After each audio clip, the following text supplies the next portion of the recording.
Bocah ini mengambil kenari dari tangan kakeknya, digantikan dengan telur, lalu ditaruh di sudut pintu, dan menghancurkannya. Tapi akhirnya,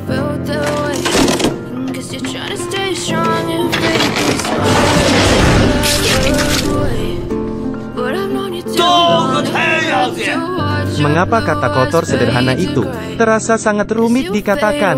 Beberapa hari yang lalu, di malam hari, putra Lao yang telah lama pergi akhirnya kembali. Dia bahkan membawa seorang menantu bule dan cucu bule untuknya.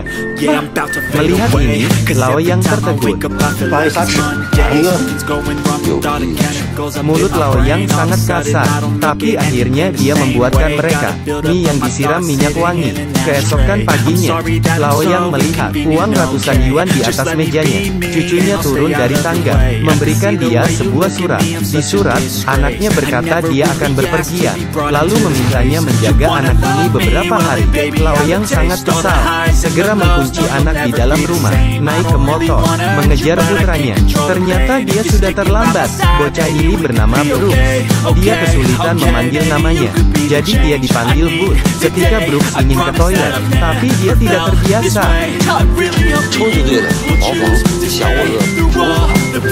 Brooks bersikeras tidak mau menggunakan toilet ini, namun Lao Yang khawatir bocah ini akan buang air kecil di dalam rumah. Lao Yang buru-buru menyalakan dupa, menutupi hidungnya dengan syal. Keesokan harinya, anak itu marah lagi.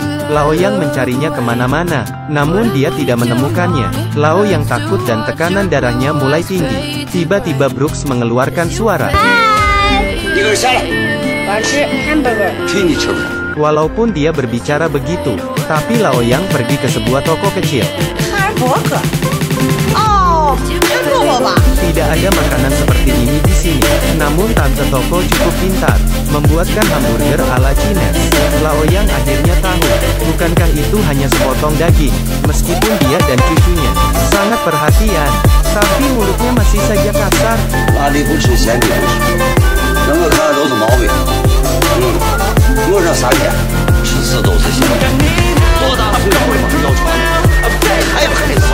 Bahkan jika Brooks menggambar Spiderman favoritnya, Lao Yang tetap akan mengomentarinya.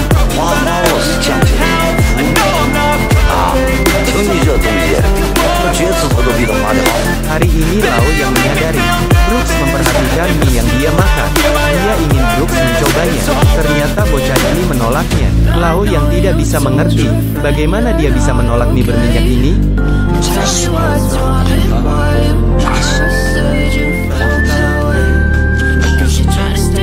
Tengah malam bocah ini ketakutan. Dia datang dan menutup mulut Lao Yang, lalu tidur dengannya. Lao Yang sebenarnya merasa senang. Keesokan harinya mulut Lao Yang masih sangat kasar, berkata jika bocah ini terjatuh, tidak akan yang menolongnya. Dia kemudian mencari sebuah batu besar, menutupinya, khawatir Brooks akan terjatuh ke bawah. Mereka sudah bertengkar selama beberapa hari. Tidak disangka ternyata cucu ini memiliki temperamen yang besar. Merasa tidak senang, dia mengambil tas dan ingin pergi.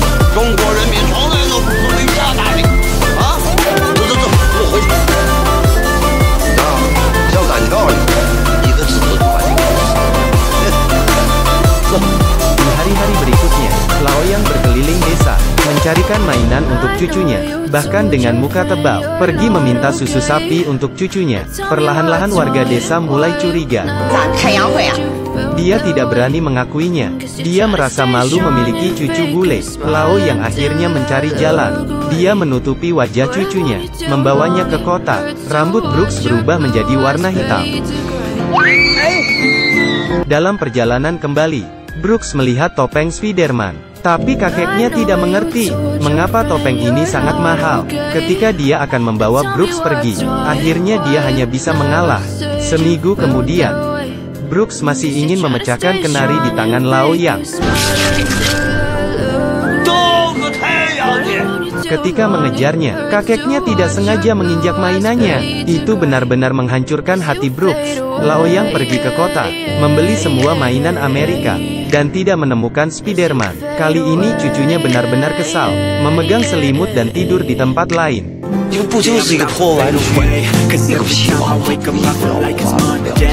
你把我们给踩了以后，这装啥子？ Brooks tidak peduli, langsung pergi begitu saja. Lao Yang pun menjadi kesal.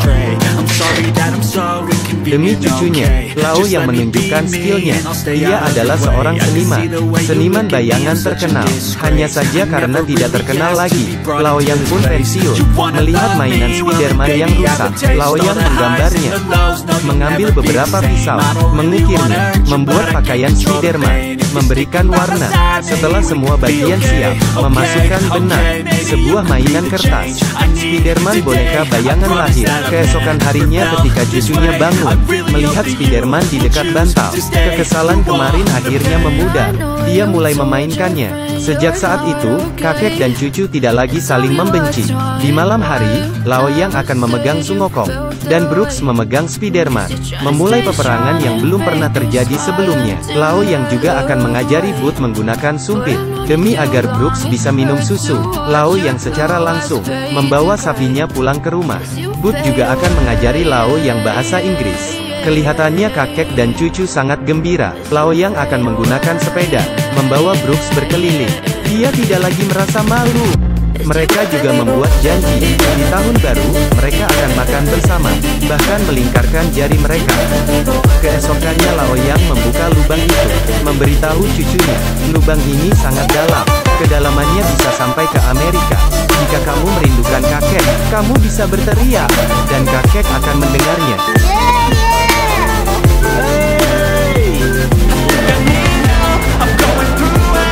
Perpisahan selalu begitu tiba-tiba. Ibu Brooks kembali. Putranya membawa berita buruk. Dia dan ibu Brooks telah berpisah. Dan Brooks bukan anak kandungnya. Dia adalah anak kandung mantan suami anak. Lao Yang meminta putranya jangan memberitahu Brooks, karena dia ingin membawa Brooks melihat pertunjukan.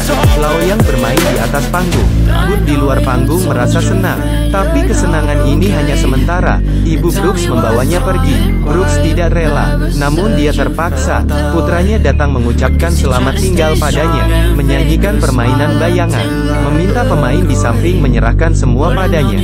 Putranya mengerti, ini adalah hadiah untuk Brooks. Mobil pun melaju pergi. Lao Yang meneteskan air matanya.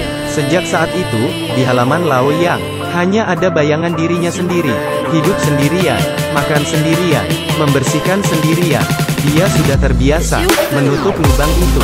Ketika merindukan Brooks, dia akan membukanya kembali, mencoba mendengar apakah ada suara Brooks di dalam. Setengah tahun berlalu, di dalam mimpinya, dia mendengar suara Brooks. Tiba-tiba telepon berbunyi, ternyata itu Brooks. Kemudian, pintu terbuka. Brooks berdiri di luar pintu. Lao Yang sangat gembira. Dia segera memeluk cucunya. Film berjudul Cucu Datang dari Amerika. Film tentang konflik dan kontradiksi. Tapi salah satu cuplikannya mengakhiri konflik. Dalam perjalanan ke pertunjukan, kakek dan cucu ini mengobrol. 不能打败朱砂。为啥让他们要打架呢？要让孙悟空和蜘蛛侠成为好朋友，一起保护我们的地球，好不好啊？好。Di dalam keluarga, semua kontradiksi dapat diselesaikan, entah perbedaan antara Cina dan asing, atau perbedaan usia, dan di depan cinta darah lebih kental dari air. Bisa menghilangkan perbedaan ini. Ini adalah perasaan yang paling berharga di dunia. Juga akan menemani kita melewati hidup. Baiklah, saya Cumen. Bagi teman yang suka, silakan di-share.